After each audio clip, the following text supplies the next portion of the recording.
My daughter, Laura Longman, was born September 13th, 1958. I had another daughter, Susan, 2 years younger. The San Fernando Valley was a great place to grow up. We would play outside with the neighborhood kids. We'd make up games and play outside all night. And once we got a pool, we loved to go swimming. Laura was a good student. She really did have a brilliant mind. And she loved school. School was her favorite thing to do. Laura was sharp. I don't think I ever saw her without a book in her hand. She was a leader. Laura volunteered for everything. She wanted to say in everything.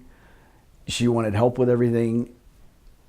But she knew how to listen too, and she would talk to you about stuff. You could actually have conversations with her. Beautiful girl, really pretty. I thought she was cute. I had a crush on her on and off for years, and we were always good friends.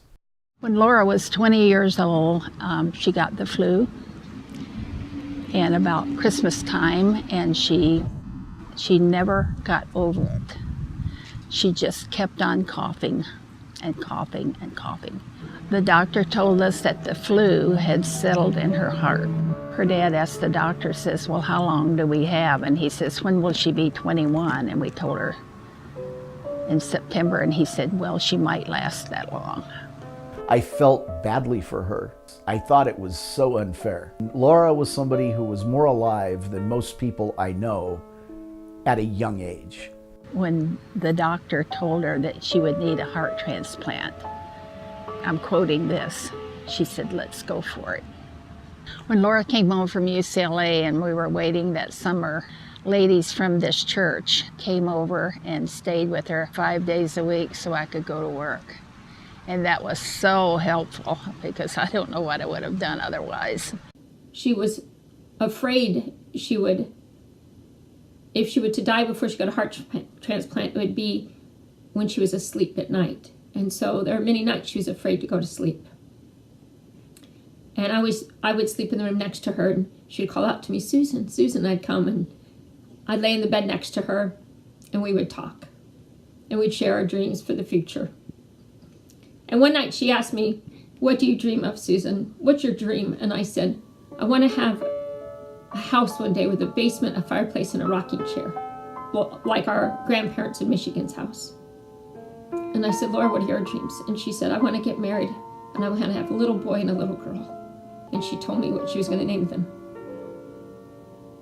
After the surgery, it was amazing the change that she went through. In fact, she had a t-shirt that said, this body runs on used parts. And she was just really proud of that. But she was up and really ready to go. She and her friend Ray traveled quite a bit around the country so that she could see as much as she could see. And when she got back, she started going to school again. She tried to get in everything there was because she knew her life would not be long. She wanted to be remembered. She made lots of things for people. She bought gifts for lots of people. The last Christmas we had her, she gave me a gift, and she said, I can't give you a fireplace or a basement, but I can give you a rocking chair.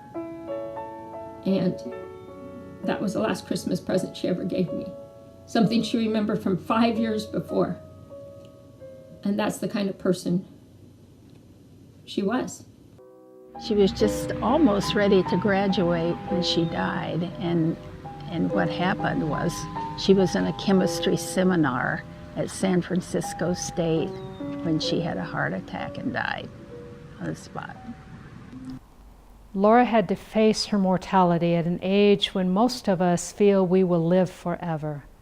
She responded by doing the things that she loved, like studying and traveling.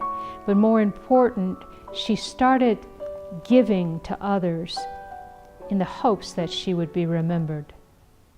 After she passed away, we were trying to decide what kind of memorial to do for her. And there were numerous ideas. But to me, it only seemed appropriate to do a scholarship. Laura loved learning. She passed away at school. She never got to finish her college education. And the scholarship is given to juniors or seniors in college so that they can finish.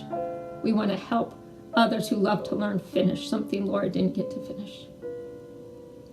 Nowadays we have applicants applying in December of their sophomore year so that they can receive the benefit for their junior year. And then in their junior year they apply in December again. In the following Easter they receive the benefit for their senior year.